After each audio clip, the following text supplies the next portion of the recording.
Hello, my name is Matthias Cavodi. I'd like to welcome guys to my channel. Today we're going to talk about Realm of Kings, Inhumans. It's a 5-issue miniseries. It's okay. It has some pretty good characterizations, at least some that I enjoyed quite a bit. The plot's okay. I feel like that particular trope that we're going to get into, they've done too many times in too many comic book stories. But here, in this case, there is a little twist there that I do find enjoyable. So there's like a little bit of effort put into it. This miniseries is written by Dan Abnette and Andy Lanning. These guys were the guys in charge of the Nova series, which they did a fantastic job. They really did a really good job in building up the cosmic side of the Marvel Universe that during the early 90s was super popular and then totally died out in late 90s, early 2000s. And then we got the whole Annihilation thing, and it just really picked up. And for a while, a lot of series that were tied to the cosmic part of the Marvel Universe were really good. We had Nova, Guardians of the Galaxy, a bunch of really good crossovers. And as I said before I spoil the hell out of this particular story, it's worth a read. If you like Inhumans, you like cosmic stuff, if you like Avengers, Avengers are going to pop up in this miniseries too. This takes place after the epic battle between Black Bolt and Vulcan, which both of these characters seemingly died. They left a gigantic rift in the fabric of the universe itself. And it sort of ends up connecting the 616 universe with the Cancerverse, and that's going to be pretty awesome with the whole Thanos imperative.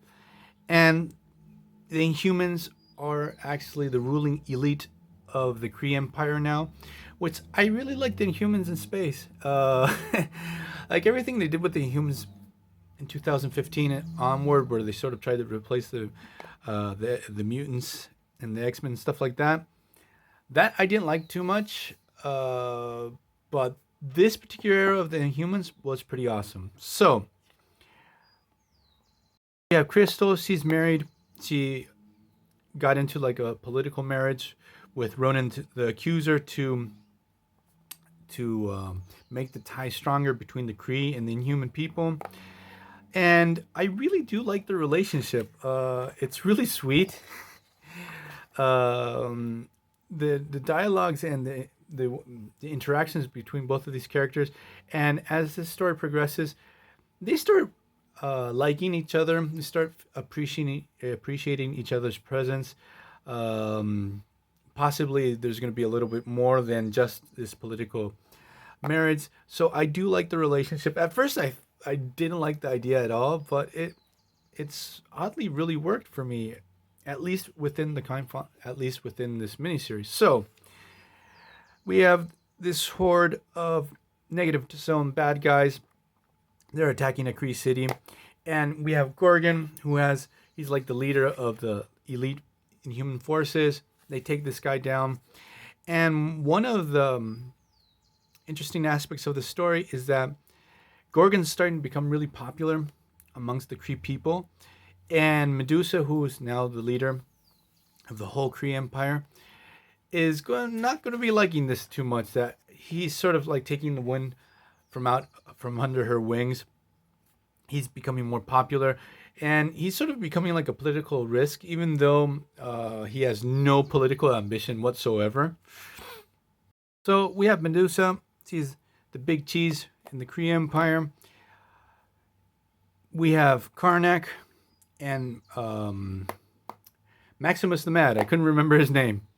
They're like her advisors, trying to give her hand in trying to manage this gigantic task she has. And what happens in these issues is that things are going to start happening in the Kree capital city, that are going to start causing problems. First, we're going to have like this Alpha Primitives revolt. Then we're going to have attacked by these guys that are called Davos the Devastator, sorry.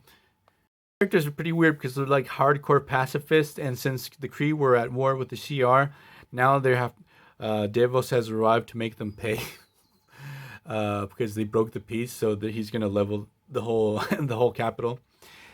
While this happens, we have Hank Pym's Mighty Avengers arrive. They're actually here for a reason. The Mighty Avengers arrive. They start helping take down these Devos drones. And the humans are actually not very happy with the situation. They feel like the Avengers are meddling in human business. They also sort of show, they give this image to the Kree people that the Inhumans can't deal with their problems. And so this is sort of an issue. So this whole exchange and this sort of the friction that we get at first between the Inhumans and the Avengers, I actually liked it pretty much. Also, we have Quicksilver arrive, who is Crystal's ex-husband. He wants to go see his daughter. And the exchange here between Quicksilver, Crystal, and Ronan, because Quicksilver discovers that she's married to Ronan, and we have this really awkward situation that's actually, it's very well written. At least I found it to be a blast. So the Mighty Avengers are here actually to bring back, these are like the Terrigen crystals, but these are actually used to make alpha primitives or something like that. This is part of a Mighty Avengers story arc that we're going to cover further down the line, which I don't remember too well, but they cross paths with this Inhuman ruler that was like forgotten. He was, but on purpose from Inhuman history, because he did seemingly done some questionable stuff. Avengers get these hands on these Inhuman crystals, and Quicksilver takes them to Medusa as a peace offering over the whole situation of what went down after the House of M when he stole the Terrigen crystals and really caused some major trouble for the Inhumans because of that. So Quicksilver tells her, he's like, yeah, I was actually replaced by a Skrull. That wasn't me, even though it's a total lie. But Quicksilver wants to make peace with these people. Subplot where Triton goes into the rift, into the terror of the universe to see if they can find Black Bolt.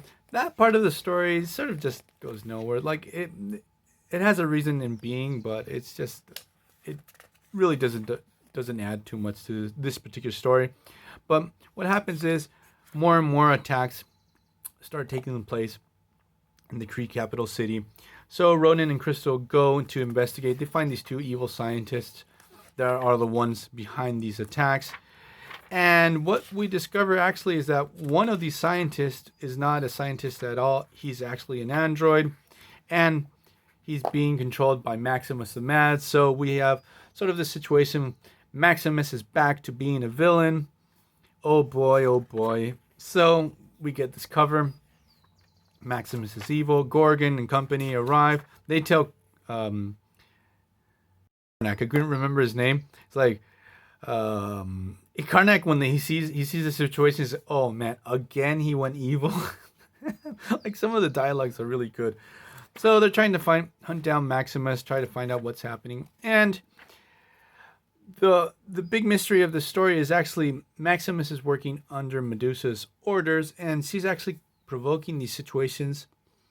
So so she can make the Inhumans look like they're valid protectors of the Kree people, because a giant robot controlled by Maximus attacks the city. Inhumans arrive. They show their force. They show how powerful they are, how they protect the Kree people.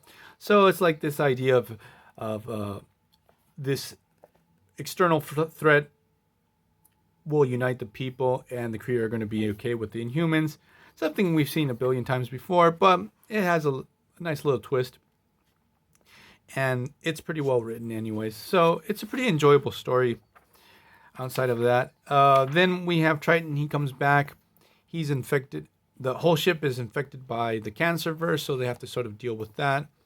But the really good part is the ending, where Medusa just really shows off that she's sort of matured and grown into the being the empress of the Kree people. She sort of gets like this a little bit of an evil streak to her, and she really wants to put down any competition to leadership, especially to Crystal, who's sort of been popular with the people, with Gordon. Gorgon actually questions her authority, and she just clobbers him. So I hope you guys like this video. It's a pretty good read. It's not fantastic, but it has some pretty enjoyable stuff. The whole thing with Triton, I feel like it could have been in something else. And so I hope you guys like this video. See you guys next time. Bye.